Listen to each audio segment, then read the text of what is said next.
May I? Oh, sure, make yourself home. Well, I doubt that, Commissioner. You got a bagel? Maybe a bear claw? Christmas cookie? Oh, sorry. Oh, well, that's disappointing.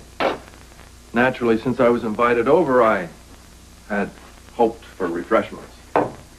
Well, I've got a fruitcake we've been using as a doorstop if you're really desperate. Pass. So, in the spirit of the season, goodwill to all men, what can I do for you? You can start by telling me what really went down in Puerto Rico. Luke, I'm curious. Now, just how did you know that Frank Smith was going to be in that particular cemetery at 9 a.m. on that particular morning? Maybe I followed him. And maybe I followed you. That's why I know that's not how it happened. Oh, okay. Well, maybe old Frank called me and wanted to get together for a sing-along. Oh, really? Oh, come on. Sweet, sing-along. Come on. Yeah, okay, we'll try this. I wanted to go to that cemetery because it's a very historic, as I'm sure you know, and beautiful site there in picturesque old San Juan. Known as? Santa Maria... Magdalena. That's the one. So I'm there, and I'll be damned if I don't walk into old Frank. You know, that's not bad. That's really not too bad, but... I'm still not buying it. Okay. What do you think happened? Sonny Corinthos.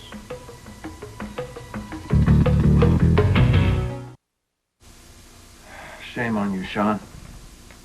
If you knew this all the time, why do you waste time playing these stupid games? All right, no more games. Sonny called you from Puerto Rico, right? And he mentioned that he had heard from Frank. And did he tell you the substance of their conversation? I don't think there was much substance. I think Frank called him, wanted Sonny to take care of some business for him in Port Charles. Sonny wouldn't, couldn't, whatever. That was the end of the conversation. But Sonny did inform you of Frank's whereabouts, right? No, not exactly. He mentioned in passing as a point of interest that Frank was coming to the island, that's all.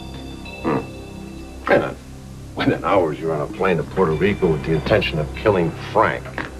Let me refresh your memory, Donnelly. Jack Boland had just been murdered. Frank was trying to pin it on me. I thought maybe a little face-to-face conversation, I could, convince him that I wasn't going to fly.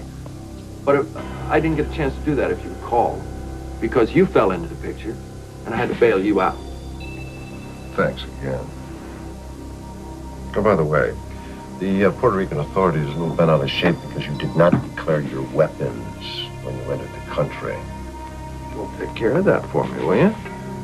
I mean, one of those undeclared weapons is the reason Elsie Mae didn't have a real lonely Christmas. Well, personally, I don't intend to make an issue of it. Great. Then we're done. No, not quite. What was Sonny doing down in Puerto Rico? He had that concert. It was a real big deal down there. Did he tell you about Rivera? Briefly. The way I get it, this guy Rivera is that singer Miguel's girlfriend's father, and apparently Brenda did or said something vaguely stupid that got him in a bad situation, and Sonny had to talk his way out of it. I didn't pay much attention. It's so unlike you.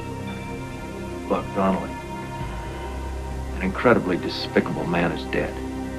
We're all better off for it. Why beat him beyond the grave? All right, I'll tell you why. Even though Frank is dead, his organization isn't. And if your friend Sonny has any intention of taking over, he's buying into a lot of trouble. But then again, you already know that. You helped them. Where's that coming from? It looks like you were Sonny's trigger man.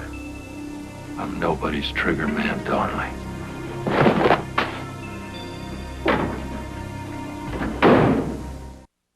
I can't believe that Leslie Lou is out of her 6-month sizes already. Oh, they grow so fast. Oh, they do indeed. Let me tell you something. I brought a 3-month size outfit to take Bradley home from the hospital. Couldn't fit into it. His legs were too long. Well, but he was sure a pretty baby. Mae Mae? Yeah? Can we talk about Edward Quartermain, or is that out of bounds? I don't see why it should be now. You know, you hold something to your heart for 40-plus years, it becomes a habit. Oh, well, you don't have to tell me about keeping your guard up. I mean, I know about that. I mean, it certainly becomes second nature after a while. You were surprised it was Edward. Well, that's sort of an understatement. Edward Quartermain, Bradley's father? Does it change the way you look at it? It widens it. My first sense of Edward was when I went to work for him as a receptionist years ago. Oh, you know, I'd forgotten that. Yeah, I mean, I was much younger then. I didn't know the first thing about office anything, and he would just rant and rave over the hash that I made of appointments and typing, but I knew that it was all bluster. I mean, he never fired me. He told me he liked my smile. Mm-hmm, I bet he did. He's a terrible flirt, isn't he? I'll tell you he is. Oh, but you should have seen him in the early 40s in his uniform. That was something else. Were you in love with him, Mae Mae? If it was love, it wasn't the kind that he has with Lila or that you have with Luke. It wasn't that deep, abiding feeling that you have when you're building a family, a home, and a life. But, you know, sometimes in life, in some instances when it's totally unexpected, two pairs of eyes connect and two souls join. And then you feel as though you are known by the person. You're not sorry, are you? Oh, no, indeed, child. My Bradley came out of that. How could I be? How is Justice handling all of this? Oh, Justice. I think his black pride is hurt. You know, it's very hard on your black pride when you suddenly find out that you are related to the biggest reprobate, white reprobate in town.